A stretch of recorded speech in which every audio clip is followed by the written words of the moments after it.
from a sort of more pure sort of HR point of view, what's been happening in your transformation role this past year and coming up? Well, we are probably done with the first phase of the transformation. So right now, the myth is gone, right? If I use back to the example that I had, the myth is gone. So now it's about transforming ourselves, building up HR as a credible function. We are not there yet. We'll probably get a few years. And at the same time, we are also then building the culture of the organization, right? This is an important piece itself. For us, this is going to be the key differentiator.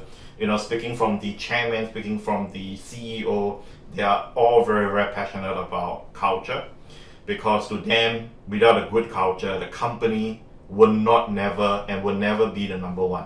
And we have very strong and ambitious target of being the number one in the market.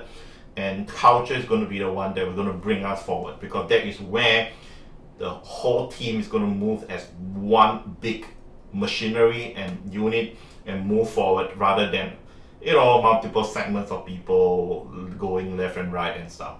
So this is where the current focus is and will be in the next couple of years itself.